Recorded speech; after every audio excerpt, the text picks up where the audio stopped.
Senator, we have a nice crowd and bright lights. Thank you all for coming. My name is Skip Rutherford. I am Dean of the University of Arkansas Clinton School of Public Service, and I want to welcome you here today. Several weeks ago, I made an appointment with Senator Cotton and asked him if he would come have a conversation with me about President Trump's first 100 days. I said, Senator, I want this to be informative, respectful, and candid. And he agreed. Please welcome Senator Tom Cotton.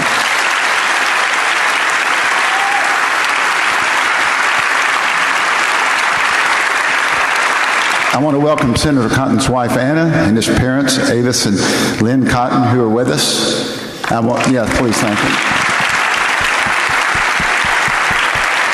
And for those of you that have never been in the Robinson Auditorium, this is a beautiful facility, and a big shout out to Gretchen Hall, Jim Rice, and the Little Rock Convention and Visitors Bureau. My thanks to the volunteers, the staff at the Clinton School who've helped on this event, and a particular shout out to Nikolai DePippa, who runs the best college speaker series in the country.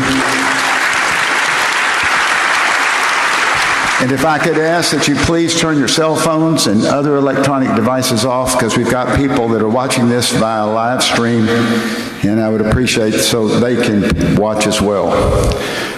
Senator Cotton, welcome. Thank you. It's good to be here.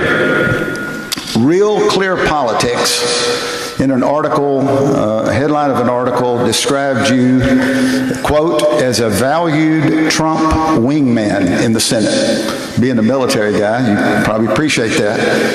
And that followed your recommendation of H.R. McMaster for the National Security Advisory position. So how would you describe your working relationship with President Trump, and how often are you in communication with him? Well, Skip, first off, thanks to you and thanks to the Clinton School for hosting me for this conversation. I appreciate it. Thank you all for joining us today. I'll say this, I speak to Donald Trump a lot more than I ever spoke to Barack Obama, but that's not just me. I think you'd find that to be the case about most senators and congressmen. The president's very active in meetings and hosting people at the White House. He's very active on the phone and consulting with them.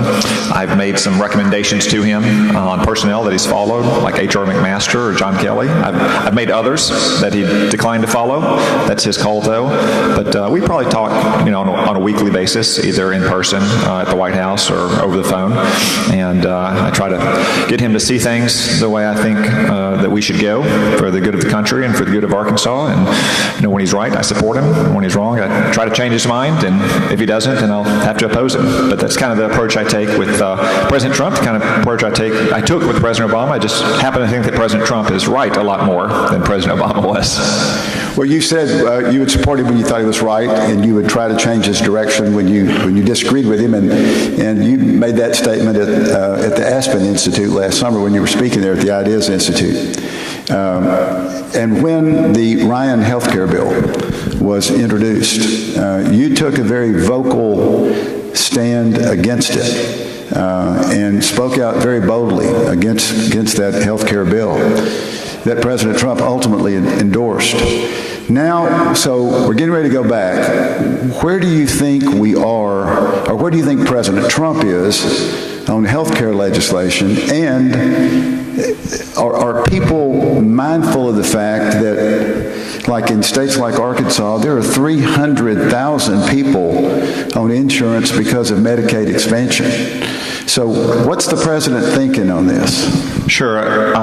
You're right that I did not think the House health care bill was well considered. I thought it was written in secret. It didn't go through the right kind of deliberative process, and that they were more focused on getting it fast than getting it right. I think we need to focus on getting it right, not getting it fast. It took 14 months to pass Obamacare in 2009 and 2010. They still rushed it through at the end on Christmas Eve, and we shouldn't do that. But we can take more than just a few days, which is what the House of Representatives was going to do.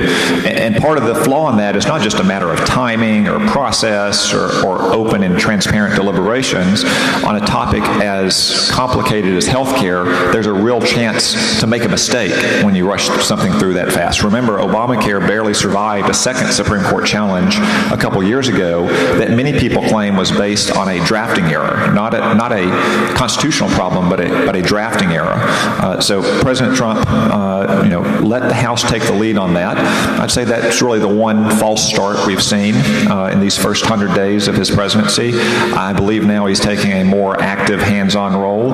It's going to take a little bit more time, but I believe that there's probably more agreement among House Republicans than they recognize once we get past some of the disagreements that have built up over the years or were added to last month. I think we can get to a place where we can protect affordable, quality health care for all, but also without some of the problems that Obamacare created for people who have higher premiums to their employer-provided plans or higher deductibles, higher copays, and so forth.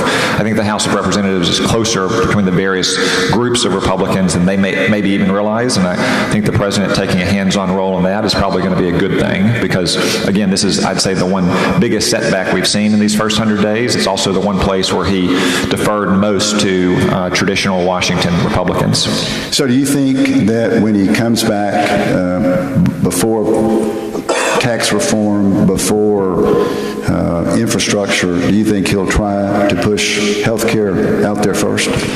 It appears that way. I haven't talked to him about specific sequencing of these various pieces of legislation. Now, immediately next week, we have to pass a government funding bill because the funding for our government expires next Thursday night, so that'll take the immediate priority. But I think in the coming weeks, you will see continued deliberations on health care. We can do multiple things at a time. You can work on health care reform and taxes and infrastructure and next year's budget at the same time.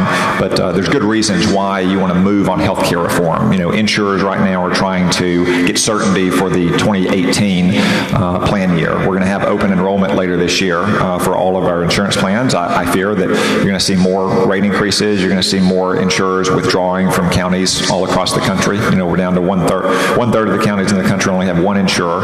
So there are good reasons why we wanted to move on health care first, and we should probably continue to try to solve that problem, even as we work on tax reform and infrastructure in the budget. Well, so do you think that the Trump administration would be open to fixing Obamacare rather than repealing it, using the example that in the surrounding states around Arkansas, there's been significant closings in rural hospitals. Arkansas had a closing of a rural hospital. The only one that's closed down recently was West Memphis, and that had nothing to do with Obamacare. So how do you do that without burning down the barn to kill the rats? How do you fix it without just repealing it? And is repeal from the Trump side, is that a political statement or is that really a health care statement? Well, I think the framework of Obamacare, the framework of Obamacare is still fundamentally flawed because it puts too much control over our health care choices into the hand of bureaucrats in Washington, D.C. That you can deliver affordable care for our Kansans, like you say, about 300,000 people on Medicaid now, or on the Medicaid expansion now. A lot of those people could be moved from Medicaid into private insurance if we reform our insurance regulations and the way that we give financial assistance to those who need a little bit of a hand up. So the bill that the House considered had flaws, but the Medicaid provisions were moving in the right direction. That's one reason why Governor Hutchinson opined on them at the end, when we changed from one model to giving states a choice of multiple models. I was more concerned, frankly, about the individual insurance market provisions because the rates for health insurance continue to go up. But there's also, of course, an interplay between those. It's a good thing when we move people off of Medicaid and into market-based insurance, but you've got to make that a feasible move. So if someone is getting several $1,000s in support for their health insurance through Medicaid, and then you have a big cliff where they only get half of that in private insurance through tax credits, that's going to be hard to implement. And that was one of the problems I saw in the House bill. I know that Governor Hutchinson and the legislature is probably going to have a special session in the coming weeks to try to address this, try to reform Arkansas Works and help move people from the Medicaid system and into market-based insurance.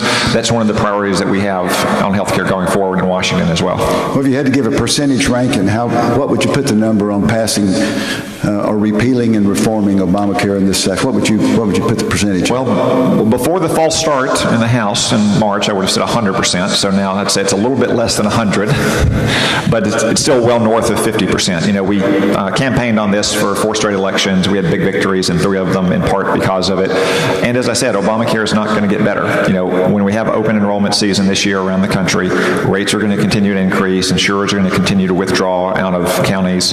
You're going to see more limited networks and so forth. That's one reason why we can't just turn our backs on health care as an issue and walk away from it, because the American people are going to demand that we do something to fix our broken health care system, which has been broken for a long time. You know, it's not like health insurance and health care was great in America before Obamacare. Obamacare claimed that it was going to fix a lot of the problems, but it made some of the other problems in the system worse. I think we can fix those problems without exacerbating the others. It'll be an interesting debate, an interesting watch. You just mentioned about going back in the budget, and April 28th is the deadline. And we've lived through shutdowns before. They're really not fun. But what we're faced with on April 28th is President Trump's budget, which really has some elements in it that have some real impact on Arkansas. NIH grants, Meals on Wheels, National Endowment of the Arts, the Humanities, AmeriCorps. There are a lot of issues on the Arkansas thing that are really in jeopardy in that budget. So as you come back, and we've got a short period of time, we sort of got 4 things. Does what do you think President Trump does? Does he try to rush his budget through with the Republican Congress? Does he do a continuing resolution? Does he have a shutdown, or does he compromise? What do you think he does? Well, so the budget that was released last month, Skip, is the budget for the next fiscal year. The budget the government funding bill we'll pass next year or next week is the bill that implements our 2-year budget agreement from a couple years ago. So my understanding is they'll live within the limitations of that budget, maybe ask for a supplemental increase in defense spending to fund operations overseas against the Islamic State, to stop some of the drawdowns in troop levels, but they'll live within the overall limits of spending for this remaining, I guess it's 5 or 6 or 7 months we have left in this fiscal year. The longer-term budget, though, that you're talking about is something that we'll address in the coming months after next week. But aren't some of those issues tied up in this short-term budget thing, like funding for Planned Parenthood and other things that are tied up, that both sides, whether you agree or disagree with the issue, that both sides are looking at and those, you know, whether it's Planned Parenthood or the border wall or our military, those things are always tied up anytime you have a government funding bill. I haven't talked to Mitch McConnell lately about where the state of negotiations are. I know that the White House is negotiating a lot with Chuck Schumer and the Democrats. I mean, the Democrats do have a vote in this matter. We would take 8 Democrats to vote with us in the Senate to break a filibuster if one Senate Democrat wanted to filibuster. And this is a situation that Mitch McConnell found himself in for 6 years under Barack Obama. It was really up to Mitch McConnell to negotiate with Barack Obama to reach the outcome that could deliver enough votes in the Senate to overcome the 60-vote threshold. So I don't expect that we'll have that kind of cliffhanging moment next week or the week after. But I do, in the long term, for our budget, to get back to some of those issues you mentioned, I don't think you're going to see Congress enact Donald Trump's budget line by line. It's been a long time since Congress treated any presidential budget like that. As Mac McClarty can attest from his days in the Clinton era, whether it's Bill Clinton or George Bush or Barack Obama or Donald Trump, Congress controls the spending power in our Constitution, and the budgets and the appropriations bills will reflect first and foremost the priorities of senators and congressmen as we speak for our voters back home. So you're predicting that we're not going to have a shutdown. Your guess is that they'll work it out before April the 28th. I believe so. I hope so. All right. I've learned not to make 100% predictions in politics. I don't, but I hope for the goodness of the country they work it out. All right. One of the statements you made at the town hall meeting that you and Congressman Hill, and I applaud you for holding that meeting, by the way, You said the question about President Trump's tax returns. And you said, and I'm sort of paraphrasing, but that they were still under audit, and that was one of the reasons, or the reason, that the president wasn't releasing his tax returns. I've been doing some research about tax audits, and it seems that even the most complicated tax audits take about a year. So,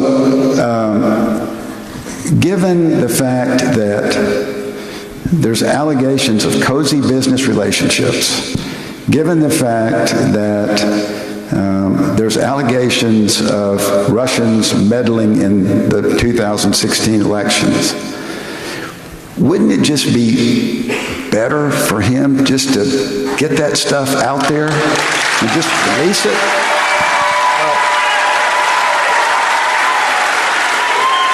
So, Skip, that's a question for the president. It's a question he faced in the campaign, and it was a major issue in the campaign, but it's ultimately a question for him. He has said that he's under audit. I don't know anything about his taxes or his audit, but he said that when he's done with that audit, he would release them. That's a question that he has to address. But what I do know ultimately is that question. Hey, please, so everybody can listen. You know, we want to have everybody hear this, and he has a right to state his opinion, and this is a conversation, so please be respectful. Thank you. Whether the president releases his taxes or not is not going to bring a single job to Arkansas, or get our kids a better education, or give our troops the equipment they need to fight around the world to keep us safe. And that's really where my focus is. Now, you mentioned Russia's interference in our election last year. Alleged. Well, I would say I have no reason to dispute the intelligence community's assessment from January that Russia was behind the hacking of those emails and the release of those emails. The motives are still murky, I would say, and as part of the Senate Intelligence Committee, we're reviewing that evidence very carefully. We're conducting interviews. Our staff is working on those interviews right now while we're home in our states for this Easter period. But I have no reason to dispute that Russia hacked in those emails and released the contents of those emails. That's what Russia does. That's what they've done throughout Western democracies for many years. After all, the president of Russia is a former KGB officer, and once KGB, always KGB. But to the extent that people are worried about his business ties overseas, every federal office holder files a financial disclosure form that lists by assets and by liabilities everything that they have under their name. And Donald Trump has done that. He did it last year. We're all coming up on the deadline for doing that again this year. Ultimately, whether he releases his taxes is a question for him. So, and I tend to agree with you on that. That's his call to release the taxes. But given, and you as a member of the Senate Intelligence Committee know far more about this than most everybody in this room. But there's still lots of reporting and quoting and subpoenaing and everything about the Trump family ties or administration ties with Russia. When the Senate Intelligence Committee holds these hearings, will you look at the Trump tax records? Will you ask for that kind of information? I mean, it just seems to me, and I don't know, but what kind of information will you be looking for in those hearings? Well, to give you a sense of what's happening, the intelligence community obviously had a large and set of source materials on which they made that assessment. There was there's an unclassified assessment in January, and then there was a couple versions of classified assessments. I've seen them all. I've now reviewed all the source material, all the raw intelligence, something that members of Congress rarely see, behind that assessment. We're currently interviewing, analysts and experts within the intelligence community. I would imagine we'll turn to interviewing some members of the administration as well, and that could be a topic of conversation. We'll follow the facts wherever they lead us. But again, it's a question for Donald Trump, but it's not something that's going to improve the day-to-day quality of life that most Arkansans face here. So would you go over sort of the Senate Intelligence Committee schedule? Are you doing interviews right now? Will you have public hearings at some point this year? We had one public hearing last month that was about Russian activities, what they call active measures. It's an old term from the KGB days and the Cold War. Their efforts to spread propaganda and misinformation. Their efforts to interfere with electoral practices, whether it's hacking into emails. In other countries, they've tried to fund candidates and so forth. Again, that goes back decades in the Soviet Union. Really, it's part of Russia's history going back to the Tsarist period. I hope that we can make as much public of our conclusions and the factual support for those conclusions as possible. I think that's a uniform opinion among the 15 senators on the Intelligence Committee. But much of this is inherently classified, and it puts at risk sources and methods. And I think the Senate Intelligence Committee is perfectly suited to do this job. I can tell you we've been, we've had multiple hearings on Russia's activities, not just in the United States, but around the world during my 2+ years on the committee. If it were any other kind of body, whether it was a special committee of Congress or an independent commission, it would look very much like our review, because you simply can't release these materials publicly and conduct some of these interviews publicly. So I think we're perfectly well suited to do the review. It's proceeding at a good pace. As I said, our staff, while we're in our home states for this Easter period, are continuing to do interviews. Senators will be a part of that process as well. We're continuing to get some more information from the various intelligence agencies as well, who have been very cooperative over the last 100 days. And I would expect that to continue. And like I said, I hope that we can make as much public about our conclusions as possible, and as much public about the facts supporting those conclusions. Do you think the House Intelligence Committee work is compromised, particularly after Congressman Nunes visits the White House and briefing the White House? You think that's compromised? I can't speak about the House Intelligence Committee, since I'm not a part of it, and I'm not part of the private conversations. I will say that I think Richard Burr and Mark Warner have handled themselves well in our review, and conducting that review in a bipartisan fashion with the appropriate level of secrecy, and with only one joint press conference to update the American people on it. Okay. In 2013, then Mr. Donald Trump criticized then President Obama about bombing Assad for use of chemical weapons. In 2015, then Mr. Trump said to the world that if the United States attacked Syria or bombed Syria, it would be the start of World War III. Candidate Trump was very much opposed to regime change, and now seems to be moving in that direction. I read your comments about Syria, the appropriate you agreed about the bombing of the airport. Do you think the president's policy on Syria is consistent or inconsistent, and do you think that there is going to be a solution to this? And do you think there's a plan for Syria? So I think the president's policy in conducting those airstrikes a couple weeks ago reflects changed circumstances on the ground in Syria. And that's often the case in foreign policy, as most presidents come to see when they get into office. And that his airstrikes were very much in keeping with the presidential deployment of American military power to protect American interests throughout our history. Whether it's Thomas Jefferson deploying our Navy to protect American interests against Barbary pirates, or Bill Clinton launching airstrikes against Syria in 1993 to retaliate for the attempted assassination of President George Bush the Elder, and in 1998 for Iraq's interference with our no-fly zones. I'm not sure what the president's long-term policy is going to be in Syria yet. I know that they're undertaking a very careful, deliberate review in the National Security Council on that policy. It's a very complicated question. It's grown more complicated by years of inaction.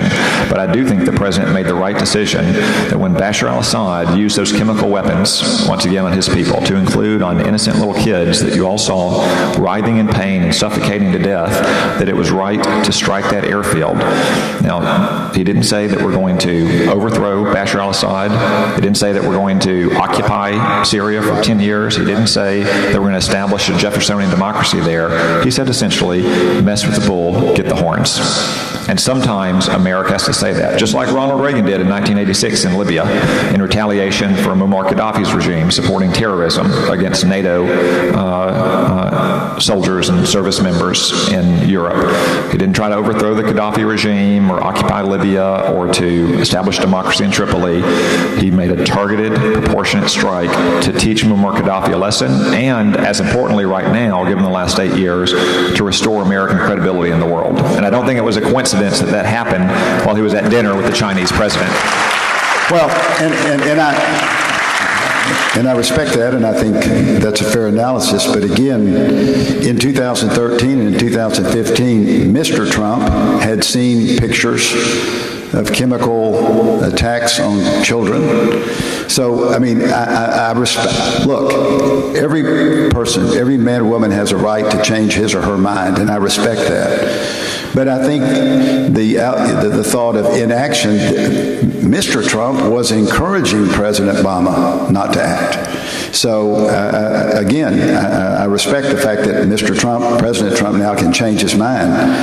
But I don't think the inaction was totally just by Mr. Obama. I'll say President Trump is right on this one. That's fine. That's fair. That's fair. You asked earlier how often I speak with President Trump, how often I'm in the White House. I'll tell you, the only time I was in the White House on business during the Obama administration was during the Red Line fiasco in August and September of 2013. I was one of the only Republicans in the Congress who supported strikes at the time because I knew that it was important that we enforce international standards against the use of chemical weapons. It's even more important now that we have American troops on the battlefield in Syria. I also knew the consequences that would occur if the president walked away from his own red line.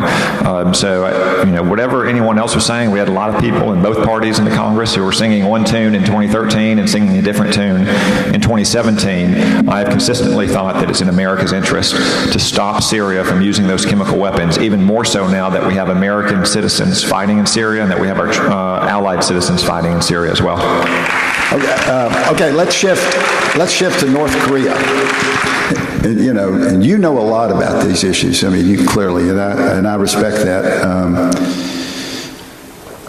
Vice President Pence was in South Korea and in Japan. I'd like your thoughts on the Vice President and his role in this, in foreign policy, as well as working with the Congress.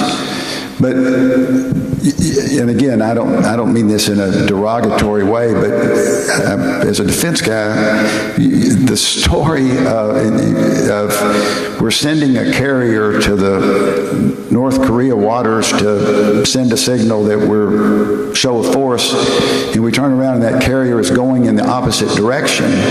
My question is, do you think, is the White House, the Pentagon talking? I mean, that's what I'd like to know. Well, as the Vice President said, that was an unfortunate misstatement. But my understanding is that the Carl Vinson is going to be ultimately bound for the Sea of Japan, and there might be additional carrier groups. No, that was obviously a mistake between the Pentagon and the West Wing. But more fundamentally, President Obama, I think the very first time he met with then President-elect Trump, cautioned him that North Korea would be the first crisis he was likely to face. And American policy for 25 years under three presidents, President Clinton, President Bush, President Obama, has been to kick the can down the road. That sometimes is the best policy you can have towards a troubled region or a troubled country in the world. Sometimes it works out. Yeah. You might reasonably conclude that the North Korean regime would change its ways before it acquired nuclear-armed intercontinental missiles. That's something you might have reasonably concluded 25, 20, 15 years ago. But as President Obama cautioned President Trump, we've run out of road to kick the can down. Given the accelerating pace of their missile tests, which are now capable of holding at risk millions of our ally citizens and hundreds of thousands of our citizens and our troops in the Far East, given the continued nuclear testing, the risk that they could marry those two technologies together and have a deliverable nuclear warhead on an intercontinental missile and hold at risk the entire continental United States is something I think most Arkansans, most Americans simply aren't willing to accept. And it's fallen to President Trump after 25 years of this policy to make a change in direction. As Rex Tillerson has said, the era of strategic patience has come to an end. So talk about the role of the Vice President and talk about, he came out of the Congress, been a governor. I watched him on his trip. Tell us about him. I think Vice President Pence is doing an excellent job on this trip. He's sounding all the right notes, as Secretary Mattis and Secretary Tillerson did before him in the Far East. As you say, he spent 12 years in the House of Representatives. He was a member of the House leadership, but he was also a conservative insurgent at times. So he understands kind of the perspective of most people who are serving in the House of Representatives. As a governor, he understands the way that Washington can help our states and the way that Washington can hurt our states. And I know that he's certainly earned the trust of President Trump over the last year or so since he was nominated to be vice president. I hear President Trump praise him regularly. I've had people that have gone to work for Vice President Pence that I know well that used to work for me, and I think his role in the administration is wide-ranging and healthy. President Trump got a very big win with the confirmation of Justice Gorsuch. That was a big win for him, a significant accomplishment in the first 100 days. But I was reading the Washington Post the other day, and I was watching Morning Joe, which we watch regularly at our house. And Joe Scarborough said that it was amazing with a Republican Congress and a Republican president that we had no major legislative achievement, and it doesn't look like it's going to have one in the first 100 days. What do you say to critics that say that this is not working out as other administrations who have had success in the first 100 days? I'd rather get it right than get it fast on everything. And we elect presidents to 4-year terms, not 100-day terms. And there's good reason for that. There's a reason why our founding fathers created at the time what were considered very long terms, not just 6 years for the Senate and 4 years for the president, but even 2 years for the House of Representatives, because they also created a system of separated powers that brings to bear different viewpoints, different interests from various states and regions and the nation as a whole. And they made it hard to pass major legislation. And I think that's a good thing in our country, not a bad thing. So we had a false start, as I said, on health care. I think we're better off that bill didn't go forward. Better to send it back to the drawing board than to rush it through just so we can claim some victory from a legislative front in the first 100 days. What the victory I want to see is every Arkansan having access to affordable quality care, whether a bill passes in March or whether a bill passes later this year. And as you say, there's a lot more to being president than simply signing legislation. On the things that matter most and the things that last the longest, these first 100 days, I think, have been a good start for the president. Most fundamentally, the confirmation of Justice Gorsuch to the Supreme Court. I think that's something that's a 30-year victory for President Trump. And also the strikes in Syria, in addition to some of the policies he's adopted towards places like North Korea, I think have a very healthy influence on restoring American power, prestige, and credibility in the world. That's one reason why you see all of our allies throughout the world lining up behind these actions. And the only people that oppose them are countries like Russia and Iran and Syria. That's a pretty big victory for a president of the United States. But you have to admit that during his campaign, and I agree with that, I agree with that. I think you make good points on that one. But you have to admit during his campaign, and you can go back and read all the clips, and you've been through campaigns, and you know how sometimes people do get a little exaggerating during campaigns. I agree with that. But he made a lot of promises about what he was going to get done in the first 100 days, and he hadn't delivered. So I understand the 4-year term, and I got that. But you're predicting health care by the end of the year. You're predicting that we're not going to have a government shutdown. What else do you see beyond the 100 days in the first year? What else do you see? Again, ultimately, what matters are getting these things right, not when they ultimately passed or when candidate Trump said they might have passed. What matters is getting them right. You talked about the budget. Let me go back to the budget and to our military. President Trump, in a major speech last fall in Philadelphia, promised to rebuild our military, which has been hollowed out by 16 years, not just of budget cuts under Barack Obama, but by continuous wartime operations around the world under President Bush and President Obama. That's an important promise, and I think in the next couple of weeks we'll see an important down payment on it. I hope we see that. And then in the long term, we'll see a steady increase in our defense budget. That's something that's got to occur over a number of years. Again, that's why we have those 4-year terms. So I think over time, you're going to see the Congress passing the laws that Donald Trump promised during the campaign and that we all all campaign on as well. Now, and Congress has some fault here as well. The most distinctive issue, I would say, in Donald Trump's campaign was immigration. That's what set him apart from most Republicans in the primary, for instance. It wasn't taxes, it wasn't Obamacare. Most Republicans on that stage promised to repeal Obamacare and to fix our health care system, just like Donald Trump did. Not all of them promised to change our immigration system and start enforcing our laws and to reorient our legal immigration system to the way that most Americans will benefit from through higher wages and a faster growing economy and stronger, safer communities.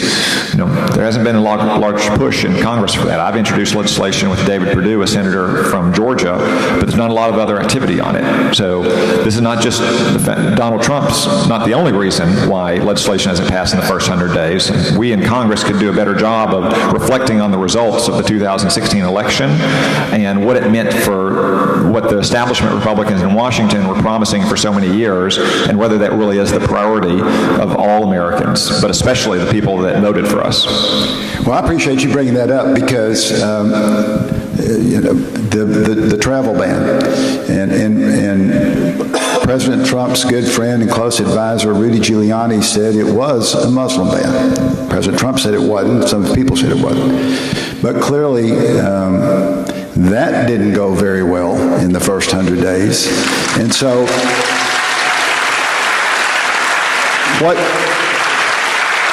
what do you see? You've been out. You've made some comments. You've proposed some stuff on immigration. Where do you see this thing playing out?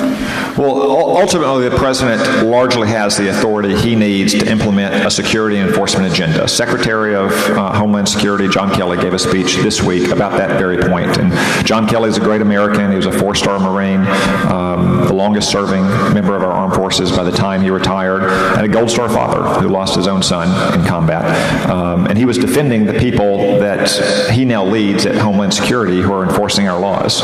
And the point he was making is that they are enforcing the law. And to their critics who do not like the way they're enforcing it, they should try to change the law if they don't like it. But in the meantime, we shouldn't criticize people who are in our immigration agencies, just like we don't criticize our police or our soldiers for carrying out the policy that our elected representatives in Washington direct them to carry out.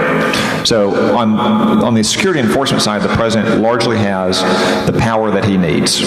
He may need additional funding, for instance, to secure our border.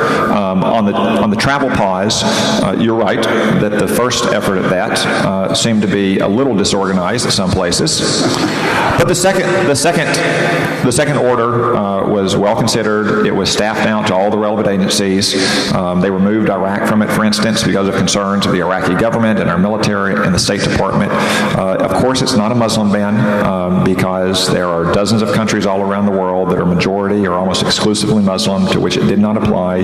Countries like Indonesia and India and Pakistan and Nigeria, enormous countries that do not have the same challenges that places like Sudan and Yemen and Syria have, where even if you want to try to thoroughly vet someone who's coming to this country, it's hard to know where to go and to know the reliability of that data. I think the judges who have enjoined that are acting beyond their authority because the president has almost more authority when it comes to admitting foreigners into this country for national security concerns than any other area where he can act. But the final point I want to make, is about my legislation and the part of the immigration debate that doesn't get much focus. So much of the focus is on securing our border and security and enforcement, illegal immigration, the status of those who are here illegally today. The fundamental point of our immigration system, though, is to admit the people into this country that are going to help us grow our economy, who are going to become good Americans, who are going to pursue the American dream, like we've had for 200 years plus in our country. And our legal immigration system simply does not work right now for most working Americans. So my legislation would reorient it the way so many Republicans and Democrats have wanted to, away from unlimited family migration. It would eliminate things that make no sense at all, like giving out visas just random by lottery, and it would focus on people who can come to this country and succeed and contribute to our economy and to our society, who have good English language skills, who have job training, who have high levels of education, who are in fields that truly do need more workers, where there's some gaps in American skills or American workers. I think that we should proceed on that, get that right, create a lot more trust to solve some of these more hot-button issues. Well, and I applaud you for taking a look at it. I would probably shouldn't be lobbying you here in this speech today, but I think I will. I would encourage you to really look at some of the issues that we are facing in higher education. We've got some really bright, talented international students all over campus who come to America, not just to the Clinton School, but schools all across America.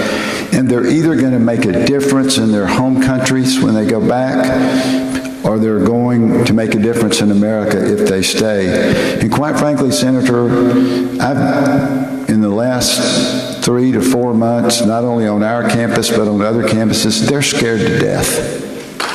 They're scared to death. And I just hope that in all this rush that everybody talks about illegals and criminals and all, I just wish the face of the international community of bright, caring, patriotic students, I hope you all will consider that. If you look,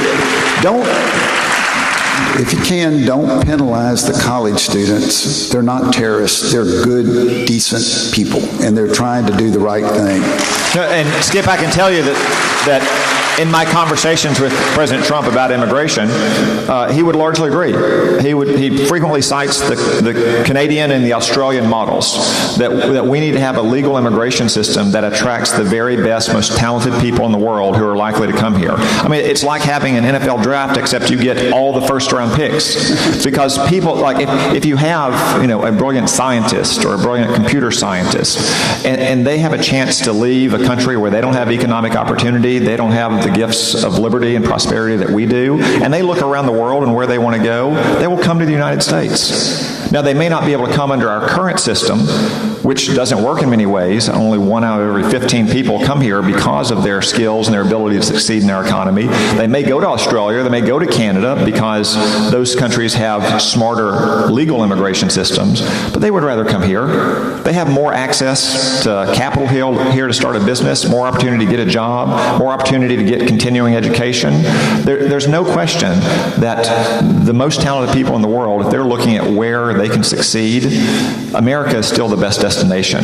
Our immigration system doesn't deliver on that. In fact, I've spoken with Canadian officials privately. They laugh at us. They hope we don't fix our immigration system, because if we do, all those people now who go to Vancouver, they're going to come to America. They're not going to keep going to Canada. They're going to come here to the United States of America. That's the kind of system I want to create. That's the kind of system Donald Trump wants to create. Okay, come on, we got more questions here. Now, and again, as we've talked about, once you become president, you change your mind. I think you get the facts. I think we've seen that in Syria. I respect your opinion on that. I think we're seeing that. But we're also seeing it, is China a currency manipulator? Is the Export-Import Bank worth saving? Is Mexico going to pay for the wall, or the United States? So I guess I just need, I understand that, but there are some brash statements made in the campaign that are now being translated into, well, once you get president, you get all these facts. Well, help me on this one. Help me on this one. So, those are all discrete issues. Like, take the Ex-Im Bank. I think the Ex-Im Bank has been flawed for a long time.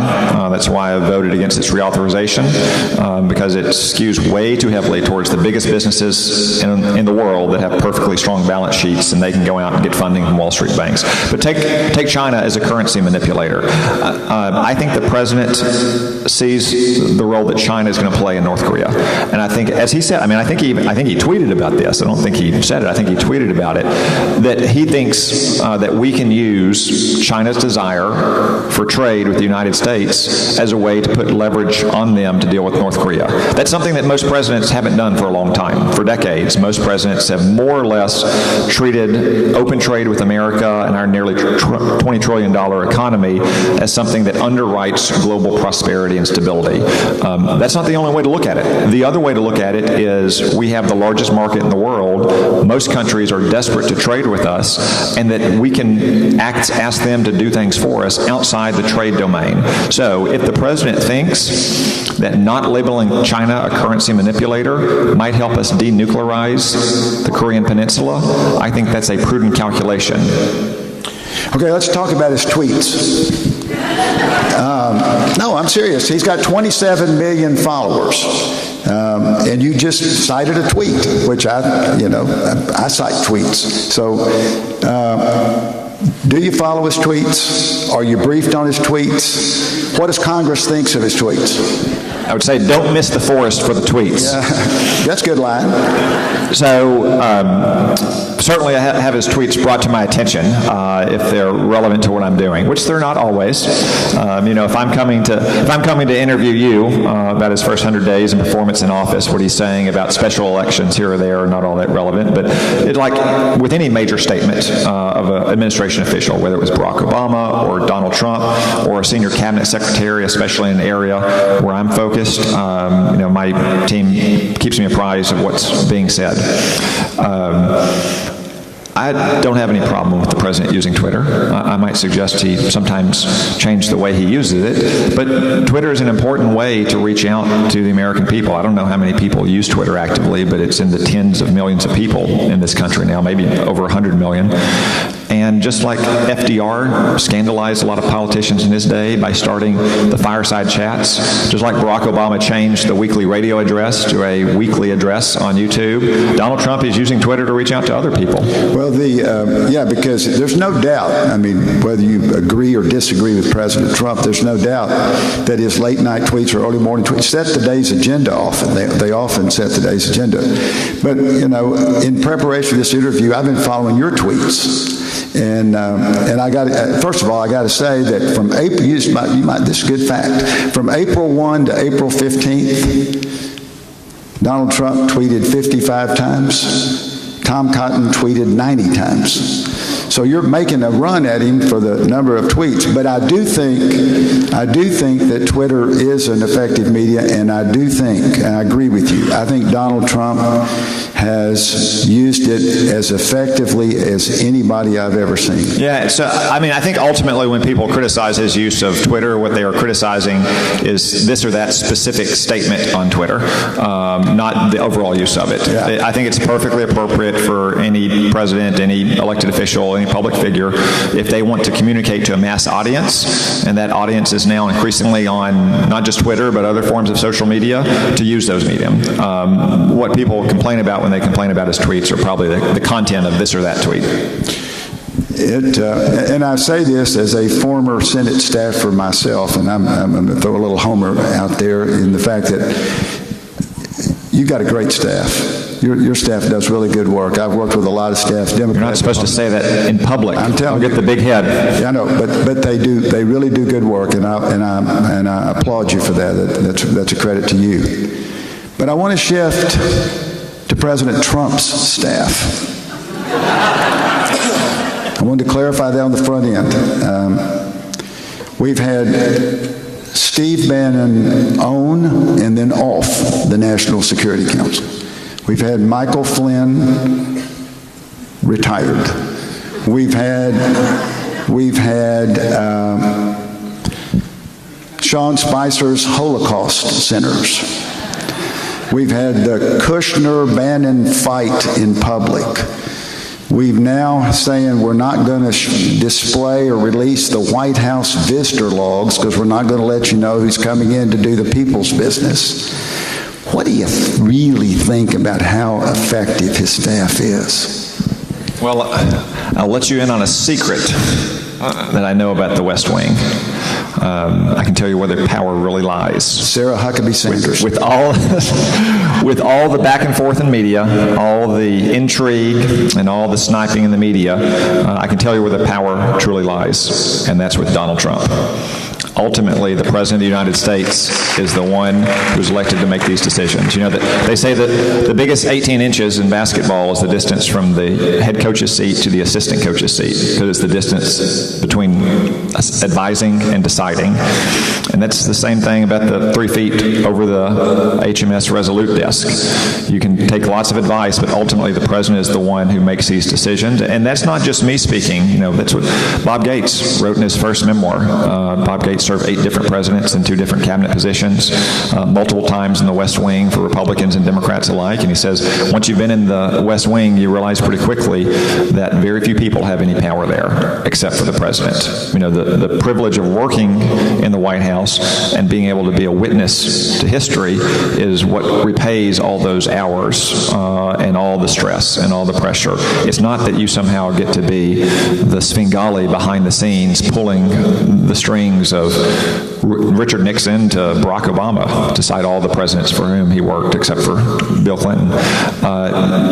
You just get a chance to be on the front seat of history, because ultimately the power in the White House resides in the President of the United States. And I know that, you know, the Washington media they love all these power behind the throne stories about who's up and who's down and who's stabbing whom in the back, and you see that in every White House. You can go back and read memoirs from any old presidency. You see it in every White House.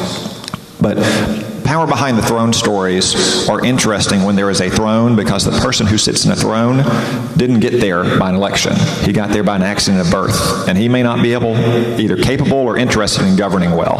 So the power behind the throne stories for hundreds of years in Europe made a difference. But here, we don't have a throne.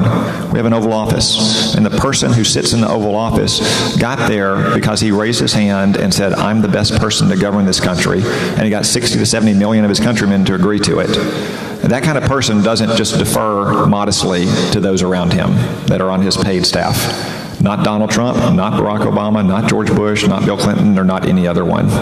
Well, I accept that, but I also accept that, you know, you were spending hours and hours and hours doing great work on the Senate Intelligence Committee, far more hours than probably most people realize. But there are Kansans who have Social Security and VA and other problems that your staff every day are spending hours and hours and hours helping them. And if your staff were to let you down and they didn't deliver that work, then ultimately people would come back to you and say, I wrote you, I didn't get a response, I called you, I didn't get a response.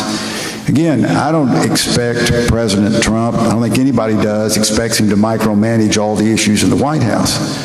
But really, I mean, you are responsible for the people around you and the actions that they take. And everything from somebody should have checked where the aircraft carrier was going, and somebody should have figured out that, you know, these were death camps, not Holocaust centers. I mean, that's where I'm saying is that, do you think he has surrounded himself with as good a people as you have surrounded yourself with? Well, you cite some obvious missteps and misstatements, to most recently the location of that aircraft carrier.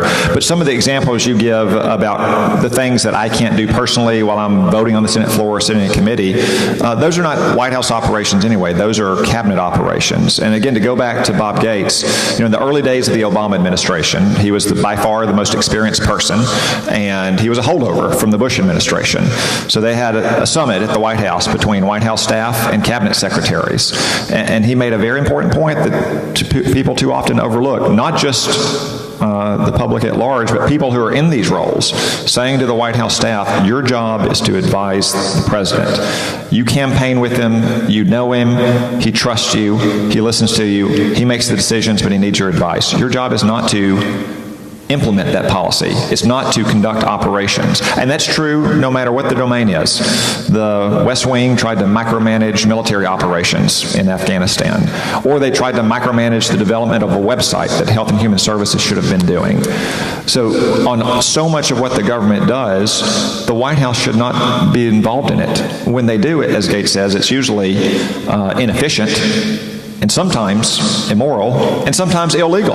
And you see that going back over many presidencies. Now, the cabinet secretaries have to be responsive to those West Wing staff, but that's where a lot of what you're talking about actually gets carried out, is in the cabinet departments. When Governor Hutchinson needs a new waiver for Arkansas Works, he should be working with Tom Price and his team in Health and Human Services. When we're thinking about what kind of military operation to conduct in retaliation for those chemical attacks, that shouldn't be carried out by colonels on the National Security Council. It should be carried out by the Joint Chiefs at the military in consultation with the President. And I think this President has assembled an outstanding cabinet, and I also think they're beginning to work together very well. You know, that, like I said, that second travel pause was clearly better staffed and better implemented than the first one was. The process under H.R. McMaster leading up to the strikes in Syria, I thought, was a model for the way the National Security Council is supposed to work. They got the information necessary. They worked up various courses of action. They described the implications of those courses of action. They did all of that in secrecy without any leaks, which is hard to do. So I think you're seeing a cabinet that, as they work together more frequently, is working together more effectively. That's common in any presidency. It's common in anybody's line of work as well. So I think things are pretty good and getting better right now. So in the academic year, we're nearing the end of the semester.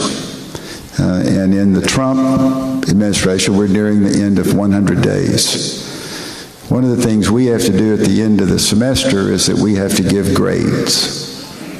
So from A through F, and you can use pluses and minuses. What would you give President Trump first 100 days? Now, I can't cheat on the grades. When I give grades, they get what they make. So, no grade inflation, huh? No grade inflation. So I think it's hard to give a single grade. I'd give an A+ on certain matters, like the confirmation of Justice Gorsuch. What, guys? We are respectful here. This is a Clinton school. I have students here. Please let Senator Cotton answer the question. You know, I'd give an A+ on certain matters, like the confirmation of Justice Gorsuch, or, you know, our reaction to those chemical attacks in Syria.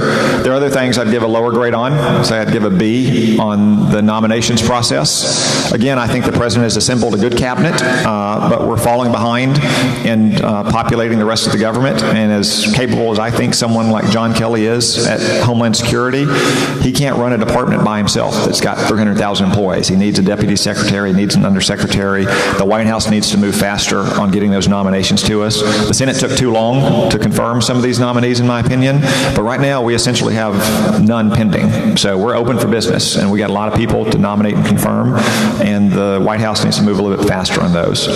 Other grades, I'd probably have to say incomplete. You know, on health care, I'd have to give an incomplete because we had that false start that we discussed earlier.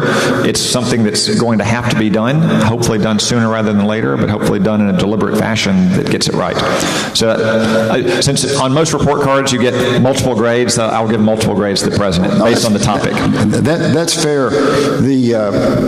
One of the things that, and I want to ask you about the economy before we throw it open to questions. There was a huge rise in the stock price. Huge with a Y, right? Huge with a Y.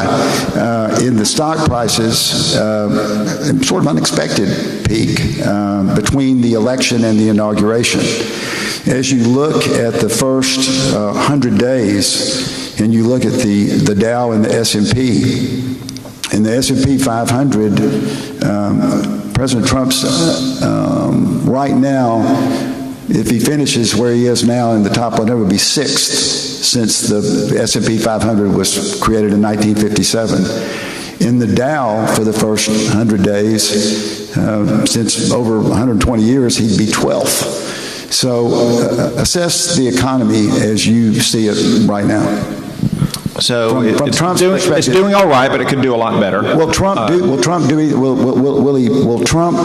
combine his tax reform with an infrastructure, and will we see him push this infrastructure? So let me say this. I'm not surprised that there was a boost of investor confidence and consumer confidence in the months after President Trump's election. Clearly, that was not the result of specific policies, because he wasn't even the president yet. But it's not surprising that the economy likes the prospect of simpler and lower taxes and smarter regulation. That's not surprising to me. I would also say that the Dow Jones and even the S&P is not the perfect or the only measure of economic performance. The stock prices of 30 corporations is not the measure of well-being of folks who are working a farm in Yell County, Arkansas. So there's lots of other measures that we'll have to look to in the coming months and years to evaluate the president. Economic growth, median household income, especially for people with high school education or less, people who work with their hands and work on their feet, retirement security, that sort of thing. Overall, though, I think the economy is doing all right. It could be doing better, and it'll continue to improve as President Trump's administration takes certain regulatory actions that just have a series of timelines that they have to complete. Not everything can be done, through the bureaucracy, at the stroke of a pen. You have to have notice and opportunity for public comment and review of those comments and so forth. But that's the opportunity to improve it. Ultimately, it's going to require legislation. It is going to require us to get health care reform right, to cut taxes, to improve our regulatory system, to encourage the production of more oil and gas in the United States of America. All those things, for instance, will help make it less expensive to bring manufacturing jobs back to the United States, or to keep manufacturing jobs here. They'll put more money in the pockets of people who've been struggling for a long time in this economy.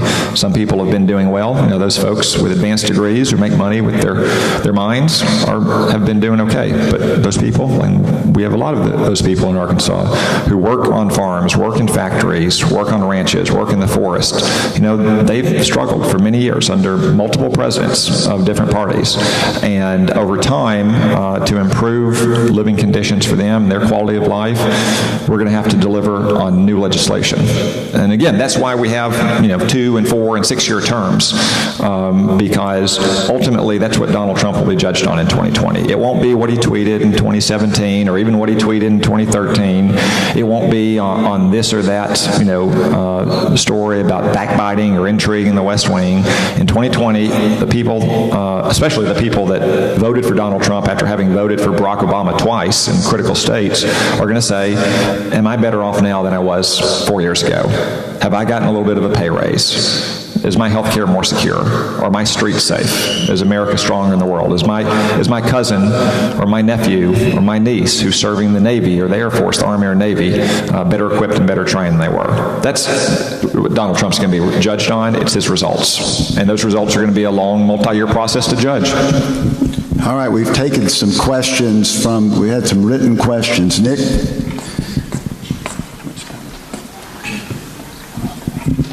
Okay, we got time for a couple here. I've been long-winded. I apologize. I'm not sure it's you. No. Okay. As a senior citizen, I'm very concerned about proposed changes in Social Security and Medicare. Can you describe what is coming up for those already on both Medicare and Social Security, and for those who hope to be grandfathered? Well, Donald Trump has said he's not going to change Social Security and Medicare. And as far as grandfathering goes, any proposal that the Republican Party has had for years would not apply to anyone who's currently retired or who's approaching retirement. I do think there are things that we can do to strengthen Social Security for Arkansas seniors who are currently receiving it. For instance, I have legislation that would tighten re-eligibility standards for the Social Security disability program.